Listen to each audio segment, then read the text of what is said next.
आप सभी का आपके अपने YouTube चैनल विज्ञान क्लासेस 2.0 में हार्दिक स्वागत है। तो गुरुजनों, इस चैनल के ऊपर आपको आरपीएससी सेकंड ग्रेड की जो शिक्षक भर्ती है विज्ञान विषय, उसकी मैं आपको केमिस्ट्री करवाने वाला हूँ। ये केमिस्ट्री चाहे आप आरपीएससी की तैयारी कर रहे हो या आप किसी भी कॉम्पिटिशन एग्जाम की तैयारी कर रहे हैं, उन सभी के अंदर आपको मदद देने वाली है।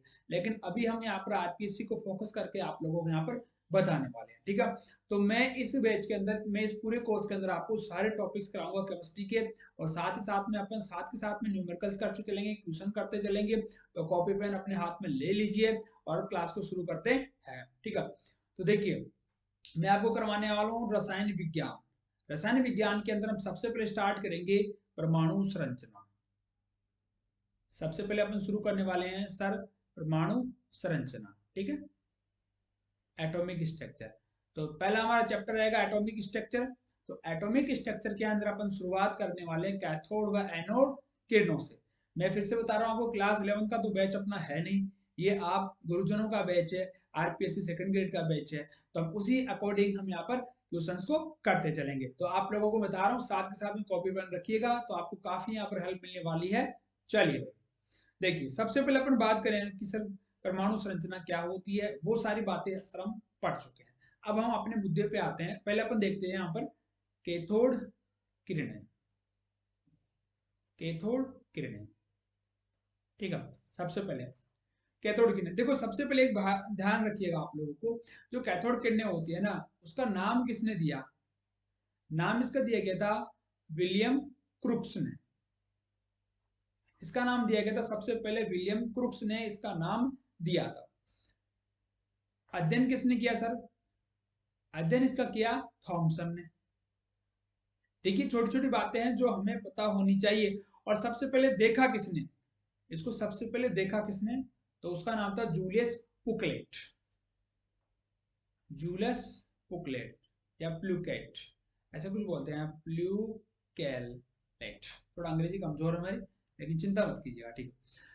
ये ठीक है, जिसके यहाँ पर इसको करंट दिया गया, ओके। और यहाँ पर एक निर्वात पंप लगाया गया था वैक्यूम करने के लिए। यहाँ पर दाब क्या किया गया? यहाँ पर सर कम किया गया। दो कंडीशन है यहाँ पर, कम तो दाब किया गया और वोल्टेज यहाँ पर सर ज्यादा किया गया। लगभग 10,000 से 20,000 वोल्ट के बीच में यहाँ पर ताप मतलब उसको वोल्ट दिया गया। काफी बुक्स में यहाँ पर 10,000 लिख रखा है, लेकिन आपको इतना ध्यान रखना है कि यहाँ पर विभवांतर यानी आपको वोल्ट यहाँ पे कितना दिया गया सर? अधिक यहाँ पर आपको वोल्ट दिया गया है, ठीक है। तो कम दाब और उच्च विभवांतर आपको दिया गया। यहाँ पर दो इलेक्ट्रोड लगाए गए, एक कैथोड और एक एनोड। जब यहाँ पर धारा का प्रवाह किया गया कम दाब के ऊपर, तो हमें यहाँ पर एक चीज देखने को मिली कि साहब यहाँ से कुछ पार्टिकल्स मूव कर रहे हैं। यहाँ से कुछ पार्टिकल्स यहाँ पर मूव कर रहे हैं और उन्हीं पार्टिकल्स को हमने कैथोड किरणें कहा है, ठीक है। इतना हमारे लिए यहाँ पर काफी है। अब हम कुछ पॉइंट्स है वो अपन देखते हैं। देखो, मैं साथ के साथ में लिख रहा हूं, आप लोग साथ के साथ में लिखते जाइए। जब कम दाब पर, मैंने आपके आरपीसी को देख के इसको डिजाइन किया, जब कम दाब पर किसी गैस में उच्च विभवांतर बल, ठीक है, लगाते हैं, तो गैसों का आयनन हो जाता है। गैसों का आयनन हो जाता है। इसको समझो। देखिए, जब हमने उस ट्यूब के अंदर दाब को हमने क्या किया, वहां पर सर कम किया है, और वोल्टेज को सर हमने यहाँ पर बढ़ाया है, तो वहां पर जो कुछ गैसें वहां पर मौजूद थी उनका क्या हो जाएगा सर? वहां पर आयनाइजेशन हो जाएगा। आयनाइजेशन का मतलब सर उनके ऊपर चार्ज आ जाएगा सर, ठीक है। जिसके कारण धन आयन यानी कि सर पॉजिटिव उत्पन्न होते हैं, जो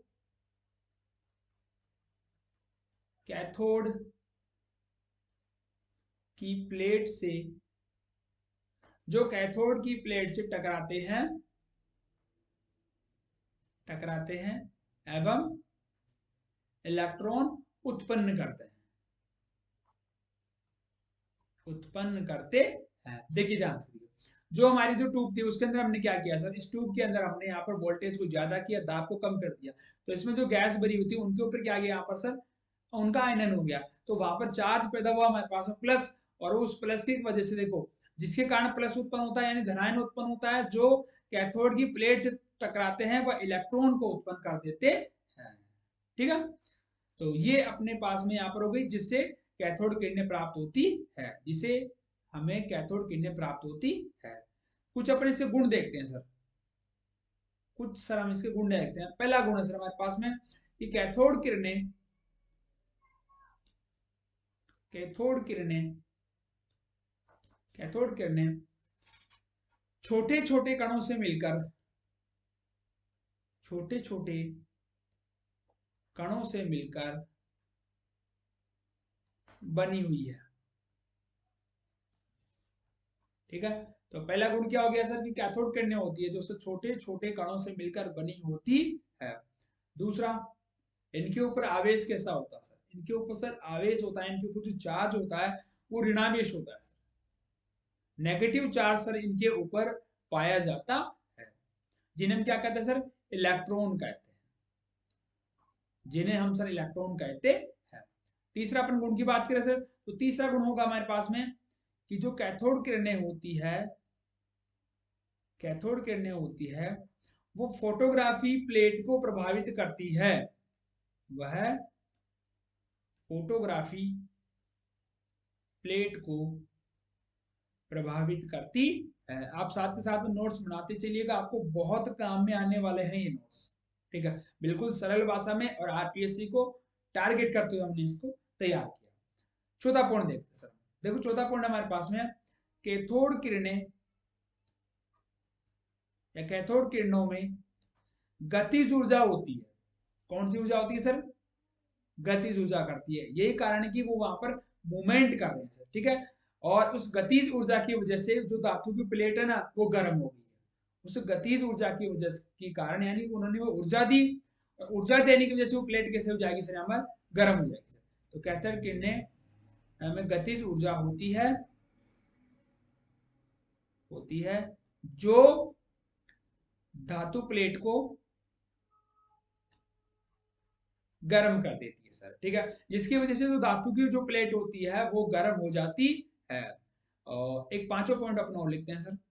पांचवा पॉइंट क्या सर, पांचवा पॉइंट है जब कैथोड किरण को, जब कैथोड किरण को किसी धातु के ऊपर डालते हैं, यानी किसी भारी धातु के ऊपर डालते हैं। ठीक है, किसी भारी भारी धातु के ऊपर डालते हैं तो एक्सरे पैदा होती है। ध्यान रखना, यहां से क्वेश्चन पूछा जा चुका है, एक्सरे उत्पन्न होते हैं। कॉम्पिटिशन एग्जाम में यहाँ से क्वेश्चन पूछा जाता है कि जब आप लोग कैथोड किरणों को भारी धातु के ऊपर डालते हैं तो वहां पर कौन सी रेज उत्पन्न होती है, वहां पर एक्स रेज उत्पन्न होती है। एक छठा पॉइंट है और काफी इंपोर्टेंट पॉइंट है जो आपको पता होना चाहिए सर, यह है कैथोड किरणें, कैथोड किरणें E/m अनुपात, E/m अनुपात नियत रखती है, या कैथोड किरणों का E/m अनुपात नियत होता है। अब ये E/m अनुपात क्या होता है सर, तो देखो E का मतलब होता है यहाँ पर आवेश, E का मतलब होता है हमारे पास में यहाँ पर आवेश, और M का मतलब होता है हमारे पास में द्रव्यमान। ठीक है, तो E/m निकालते हैं। देखो तो E यानी इलेक्ट्रॉन पे चार्ज कितना होता है 1.6 इंटू 10⁻⁻19 कूलम, और इसका मास कितना होता है 9.1 इंटू 10⁻⁻28 ग्राम। अगर अपन इसको सोल्व करेंगे तो आंसर आएगा 1.76 इंटू 10⁸ कूलम बटा ग्राम। ठीक है, अगला अपन पॉइंट देखते हैं, सातवां पॉइंट देखते हैं इसके। यहां से छोटे छोटे क्वेश्चन अपने बनते रहते हैं। देखो कैथोड किरणों, कैथोड किरणों का या इलेक्ट्रॉन का, दोनों एक ही बात है, कैथोड किरण कह दे या इलेक्ट्रॉन कह दे, E/m अनुपात, E/m अनुपात सभी में यानी हर जगह, ठीक है, सबसे ज्यादा होता है। यानी इलेक्ट्रॉन, प्रोटॉन, न्यूट्रॉन सभी के अंदर सर कैथोड किरणों का E अपॉन M अनुपात सर्वाधिक होता है। तो ये हमारे को ट्रेंड पूछ लिया जाता है कि E अपॉन M का अनुपात सर्वाधिक किसका होता है, तो वो होता है सर कैथोड किरणों का यहाँ पर अनुपात होता है। जैसे मैं आपको बता दूं, काफी मोस्ट समझ लीजिए, इंपॉर्टेंट है, ठीक है, ये मोस्ट है। देखो भाई कैसे इसका ट्रेड देखते हैं, ठीक है। तो मान लो एक क्वेश्चन आ गया हमारे पास में, क्वेश्चन ये आया कि निम्न कणों को E तथा M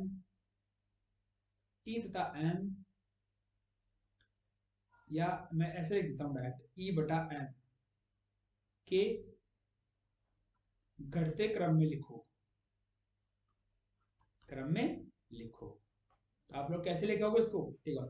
तो ध्यान रखना अपने को, जैसे मान लीजिए इलेक्ट्रॉन है सर, ओके, ये क्या हमारे पास में सर इलेक्ट्रॉन माइनस का चार्ज इसके ऊपर।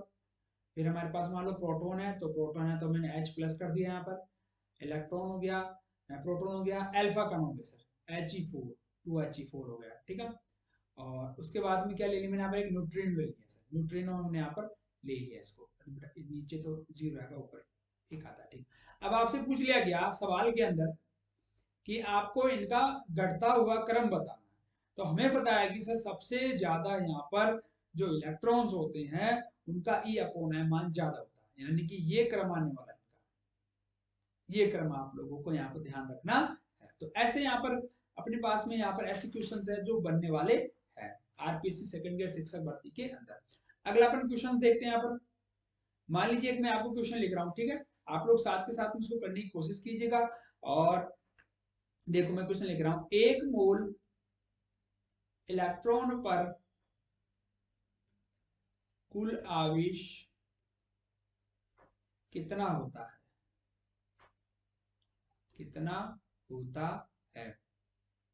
देखो भाई 1 मोल इलेक्ट्रॉन पर अगर आपको आवेश का ज्ञात करना है, तो हमें पता है कि 1 मोल पर आवेश अगर आपको ज्ञात करना है तो हो जाएगा बराबर अवोगाद्रो नंबर इनटू इलेक्ट्रॉन का आवेश।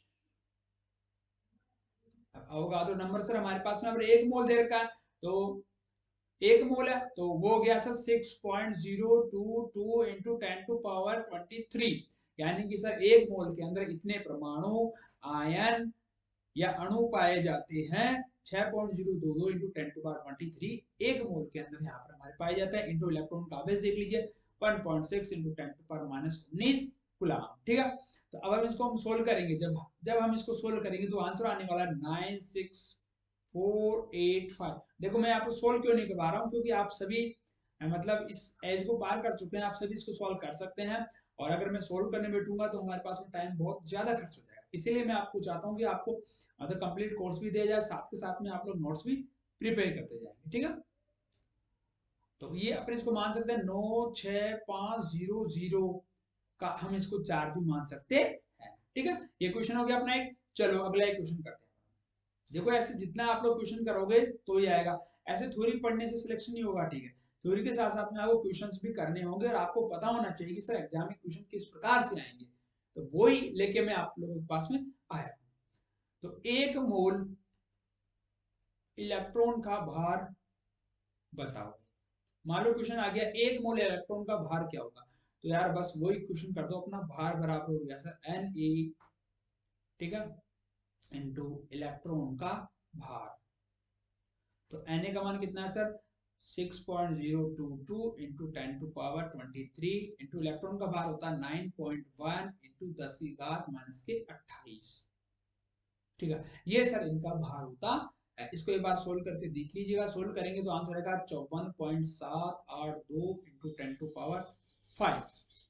या सर हम इसको ऐसे भी लिख सकते हैं, कैसे सर, इसको लिख सकते हैं हम सर 5.4782 इंटू 10⁻⁻6। एक बात ध्यान रखना, आरपीएससी में ये विवाद हो चुका है पहले, ठीक है। तो मैं बता दूं तुमको, अगर ये अगर आपको दिख रहा है तो यही आंसर आपका राइट होगा, क्योंकि आपने कक्षा 11 चैप्टर नंबर 1 में पढ़ा होगा, जब आपने सार्थक संख्या या वैज्ञानिक संकेतन, ठीक है, तो वहां पर आप लोगों ने देखा होगा कि हम सर इनको इसी प्रकार से हम लिखते हैं, यानी दशमलव यानी एक ही छोड़ते अपने आप, ठीक है, दशमलव एक छोड़कर ही लगाते हैं।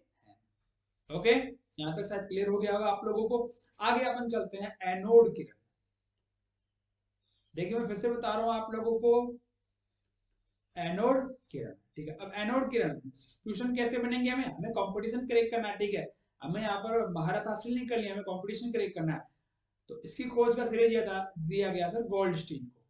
अब कुछ बुक्स ने कुछ रदरफोर्ड भी लिख रखा है, लेकिन हम यहाँ पे उसको गोल्डस्टीन ले रहे हैं। आपकी बुक में क्या लिखा हुआ और आप क्या मानते हैं मुझे कमेंट में जरूर बताइएगा, ठीक है। ताकि अगर आपको लग रहा है कि सर मैंने गलत बताया तो हम इस डाटा को करेक्ट कर सके। जहां तक मेरे को पूरा विश्वास है गोल्डस्टीन इसका आंसर आएगा। तथा रदरफोर्ड ने प्रोटॉन नाम दिया, प्रोटॉन नाम दिया। और ध्यान रखना भाई नाभिक की खोज भी इसी ने की थी, और नाभिक की खोज की, और नाभिक की खोज का श्रेय भी सर इसी को जाता है, ठीक है।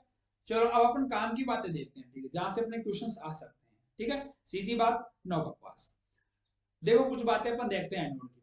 देखिए जो एनोड होता है, एनोड किरण,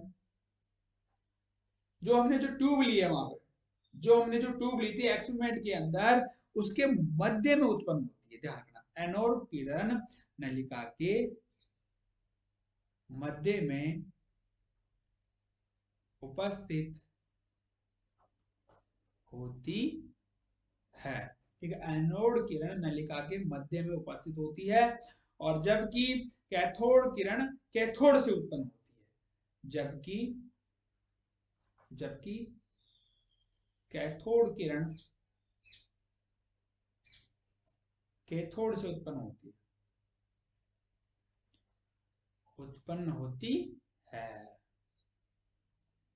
चलो भाई ये पॉइंट अपना हो गया, ठीक है। अगर अपन चलते समय इसके गुण देखते हैं, किसके सर, एनोड के हम गुण देखते हैं, एनोड के हम गुणों का अध्ययन करते हैं। तो देखिए सबसे पहला गुण है, जो एनोड की जो किरणें होती है वो छोटे छोटे धनावेशों से मिलकर बनी होती है। एनोड की जो किरणें होती है वह छोटे छोटे धनावेशों से मिलकर बनी होती है, ठीक है। अभी हमने देखा था कैथोड के ऊपर माइनस का चार्ज होता है, तो यहाँ पर कौन सा चार्ज होगा सर, यहाँ पर पॉजिटिव चार्ज रहने वाला है, क्योंकि ये बनी कैसी है सर, छोटे छोटे धनावेशित कणों से मिलकर बनी होती है। क्यों, क्योंकि जब आपने वहां पर दाब को कम किया था, वोल्ट को आपने बढ़ाया था, तो वहां पर जितने भी गैसेस थी उन सभी का आयनाइजेशन हो गया था, ठीक है। दूसरा गुण देखते हैं सर, दूसरा गुण है सर सबसे सरल धन कण को, यानी कि पॉजिटिव पार्टिकल्स को प्रोटॉन कहा जाता है, उसको अपन प्रोटॉन कहते हैं। तीसरा पॉइंट देखते हैं, तीसरा पॉइंट हमारे पास में ये बात भी ध्यान रखना कि ये एनोड भी सर फोटोग्राफी प्लेट को प्रभावित करती है, फोटोग्राफी प्लेट को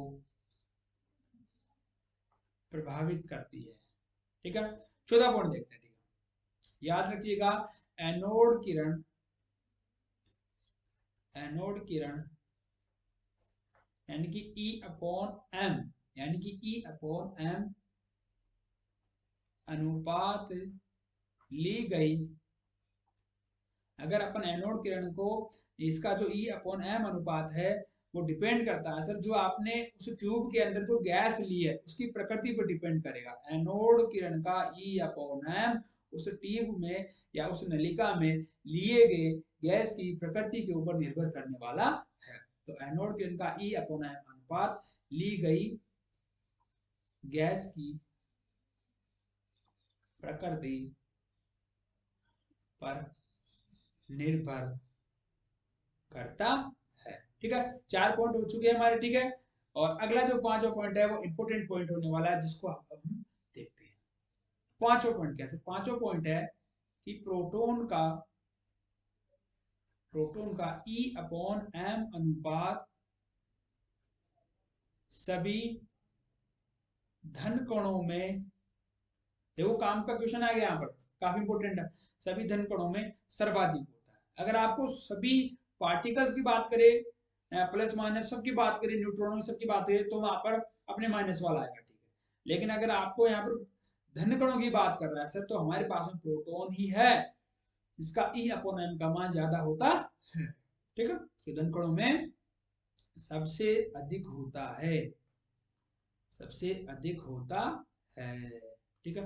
जो होता है 9.58 इंटू 10⁻⁴ कूलाम प्रति ग्राम होते हैं। ठीक है, क्योंकि हम सर इसका आंसर तो ऐसे भी दे सकते हैं, क्यों होता है, क्योंकि सर जो हाइड्रोजन होता है ना सर वो सबसे हल्का होता है। ठीक है, और हाइड्रोजन अगर सबसे हल्का होगा तो उसका इलेक्ट्रॉन के आवेश का और उसके मास का वो अनुपात भी सर यहाँ पर सबसे अधिक होने वाला है। अगर आपसे कोई कारण पूछे तो आप बता सकते हैं कि सर इसका मान सबसे अधिक क्यों है, क्योंकि सर प्रोटॉन यानी कि सर हाइड्रोजन का सर इलेक्ट्रॉन का हाइड्रोजन के इलेक्ट्रॉन का आवेश और सर उसके भार का अनुपात हो जाए, ठीक है, वो यहाँ पर सर्वाधिक होता है क्योंकि वह हल्का होता है। एक छोटी सी बात अपन और देख लेते हैं यहाँ पर, हीलियम के द्विधनावेशित 2He4 द्विधनावेशित कण को अल्फा कण भी कहते हैं। देखिए हीलियम के द्विधनावेशित कण को सर हम यहाँ पर अल्फा कण भी कहते हैं और हीलियम के नाभिक को अपन अल्फा कण भी कहते हैं। ध्यान रखिएगा, हीलियम के नाभिक को भी हम अल्फा कण कहते हैं। एक छोटा सा अपना बच गया न्यूट्रॉन, उसको भी देख लेते हैं यहाँ से क्या क्वेश्चन बन सकता है। तो देखो न्यूट्रॉन की खोज की गई थी चैडविक ने, न्यूट्रॉन की खोज की थी सर चैडविक ने 1932 के अंदर सर इसकी खोज की थी। और न्यूट्रॉन को प्राप्त कैसे किया था, उसके लिए उन्होंने क्या बेरिलियम को लिया प्लस हीलियम को लिया, दोनों की क्रिया करवाई तो उससे मिला हमें कार्बन और साथ में हमारे को निकल गया एक न्यूट्रॉन। अब ये न्यूट्रॉन क्या है, परमाणु क्रमांक क्या है, द्रव्यमान संख्या कैसे निकालते हैं, वो सारी बातें अपन नेक्स्ट वीडियो में करने वाले हैं। लेकिन पहले बार इसका परमाणु क्रमांक लगाते हैं, इसका होता है 4, इसका होता है 2, टोटल हो गया यहाँ पर 6। इसके ऊपर इसका भार होता है बेटा 9, इसका होता है यहाँ पर 4। सॉरी भाई आपको बेटा बोल दिया, सॉरी भाई सॉरी, ठीक है, थैंक यू, सॉरी भाई, ठीक है, आप तो सब गुरुजन हो, ठीक है, बुरा मत लीजिएगा, ठीक है। देखो यहाँ पर कितना आ गया, यहाँ पर 9 और 4 13 हो गया, ठीक है, तो ये 6 है, तो इसके ऊपर होता है सर 12, तो एक हमारे पास में यहाँ पर एक्स्ट्रा बच जाता है और यही बच्चों कहलाता है हमारा न्यूट्रॉन कहलाता है। ठीक है, तो अब अपन कल की क्लास में क्या करने वाले हैं सर, कल की क्लास में हम करेंगे परमाणु क्रमांक करेंगे, इनकी द्रव्यमान संख्या करेंगे और साथ ही साथ में अपन परमाणु भार निकालेंगे। और मैं आपको बता दूं कि यहाँ से क्वेश्चन बनते हैं। अब क्वेश्चन कैसे बनते हैं, आप लोग मेरे साथ बने रहिए, मैं आपको सारा पैटर्न समझा दूंगा। अगर आपको अभी तक कुछ भी नहीं आता है ना, फिर भी आप बेफिक्र रखिए, मैं आपको केमिस्ट्री की पूरी तैयारी यहाँ पर करवाने वाला, ठीक है। अगर आपको वीडियो पसंद आया तो वीडियो को लाइक कीजिएगा, ठीक है। हमारे सपोर्ट के लिए आपका सवाल है तो मुझे कमेंट में बताइएगा इस टॉपिक से रिलेटेड। तो मिलते हैं अपने नेक्स्ट भाग में, भाग नंबर 2, जो आपको जल्दी ही मिलने वाला है। Thank you.